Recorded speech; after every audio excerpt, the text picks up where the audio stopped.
Everyone, आज हम linear probability model के बारे में देखेंगे और इससे पहले लीनियर प्रोबेबिलिटी मॉडल के साथ साथ और कितने मॉडल होते हैं प्रोबेबिलिटीज़ के उसको भी हम देखेंगे आगे आने वाली वीडियो में। और इकोनोमेट्रिक्स के ये सब लास्ट ही टॉपिक्स चल रहे हैं और इससे पहले जितने भी टॉपिक्स होते हैं मैं उसको अपने चैनल पे बहुत डिटेल में करवाया है, तो आप उसे ज़रूर देखिएगा। तो चलिए स्टार्ट करते हैं इस वीडियो को। प्रोबेबिलिटी मॉडल को डेवलप करने के लिए 4 अप्रोच होते हैं जो कि बाइनरी रिस्पांस वेरिएबल होते हैं, यानी कि जिसमें हम डमी वेरिएबल का यूज़ करते हैं और वो बाइनरी रिस्पॉन्सेज होते हैं। इसमें 4 अप्रोच में हम 4 मॉडल के बारे में पढ़ेंगे। पहला एक है linear probability model, logit model, probit model और टोबिट मॉडल। ये अक्सर मॉडल के नाम पूछे जाते हैं या कुछ इक्वेशन या फॉर्मूले पूछे जाते हैं, तो हम इसको अलग अलग तरीके से पढ़ेंगे। ये तीनों चीज़ें मैं अलग अलग वीडियोस में आपको करवाऊंगी। आज हम लोग पढ़ेंगे लीनियर प्रोबेबिलिटी मॉडल। तो लीनियर प्रोबेबिलिटी मॉडल का मैंने यहाँ पे एक फिगर इंक्लूड किया है और इसमें जो हमारा मॉडल होगा एकदम लीनियरली होगा, ये लीनियर प्रोबेबिलिटी मॉडल को बताता है।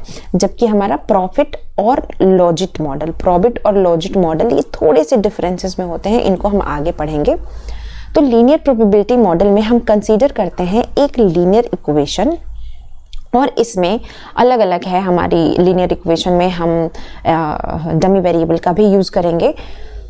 तो इसमें लीनियर प्रोबेबिलिटी मॉडल में ये x हमारा इनकम ऑफ द फैमिली है, y हमारा ये बताता है कि किस फैमिली में कौन सा कार पोजेस कर रहा है, और इसी xi में हम अलग अलग की जो xi है ये कि if 1 है if family own a car और 0 है family doesn't own a car.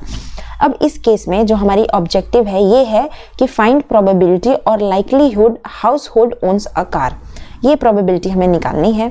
तो इस प्रोबेबिलिटी के लिए अगर नॉर्मली भी आप प्रोबेबिलिटी पढ़े तो एक होता है सक्सेस और एक होता है फेलियर। तो सक्सेस में हम P1 यूज़ करते हैं और फेलियर में 1 - P1 यूज़ करते हैं, और इस टोटल की जो वैल्यू होती है वो 1 के इक्वल होती है। वही हम यहाँ भी करेंगे। हम यहाँ पे कंडीशनल एक्सपेक्टेशन निकालेंगे जो कि इस तरीके से है, conditional expectation of y condition x। ये इम्प्लाइज करता है कि x जो हैपेंड होता है उसकी क्या प्रोबेबिलिटी है कि वो y की हैपनिंग होने की, x के हैपनिंग होने की क्या प्रोबेबिलिटी है कि y की हैपन हो।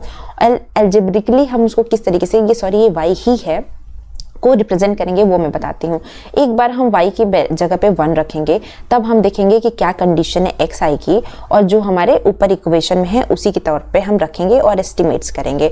जो probability of family owning car है उसकी इनकम किस तरीके से होगी उसको हम क्या करेंगे, एक्सपेक्टेशन जो हमारा एरर टर्म है वो 0 हमने x वो किया, और कंडीशन y और xi को हमने इस तरीके से दिखाया। अब हमारा क्या है, अगर P1 हमारा प्रोबेबिलिटी है और y 1 के इक्वल है, तो जो इवेंट होगा वो क्या होगा, 1 - P1 प्रोबेबिलिटी, और जो y है अगर 0 होगा तो 1 - P1 होगा। यानी कि जो event does not occur, the variable y1 has following probability distribution। अब अलग अलग डिस्ट्रीब्यूशन होंगे। अगर हम y में पहले 0 ऐड करेंगे तो जो हमारी प्रोबेबिलिटी होगी 1 - Pi होगी, और जो 1 ऐड करेंगे तो हमारी प्रोबेबिलिटी P1 होगी, यानी कि दोनों 1 के इक्वल होगी। अब जो ये टेबल है वो बर्नौली प्रोबेबिलिटी डिस्ट्रीब्यूशन को एक्सप्लेन कर रहा है, इंडिकेट कर रहा है। अब हम मैथमेटिकल एक्सप्रेशन यहाँ पे लगाएंगे, और किस में लगाएंगे, हम अपना एक्सपेक्टेशन ऑफ yi में यूज़ करेंगे। पहले हम 0 इंटू पहली प्रोबेबिलिटी जो हमारी है i है वो रखेंगे 1 - P1 प्लस 1 और into P1 is equal to P1। अब हम इक्वेट करेंगे। इक्वेट करने के बाद हम ये यहाँ पे कंडीशन देखेंगे, और P1 जो है वो 0 और 1 के बीच में लाई करती है, और 0 इन दोनों के बीच में हमारी जो कंडीशन है वो इनके बीच में लाई करती है। अब हम देखेंगे कि क्या प्रॉब्लम आती है हमारे लीनियर प्रोबेबिलिटी मॉडल में। तो लीनियर प्रोबेबिलिटी मॉडल रिप्रेजेंट करता है जो हमारा इक्वेशन है x1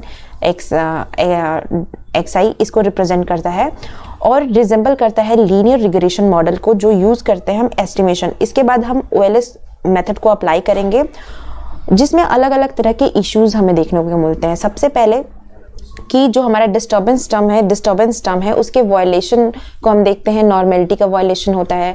सेकंड जो हमारे इश्यूज आएंगे वो हेटेरोस्केडेसिटी डिस्टर्बेंस टर्म का आता है।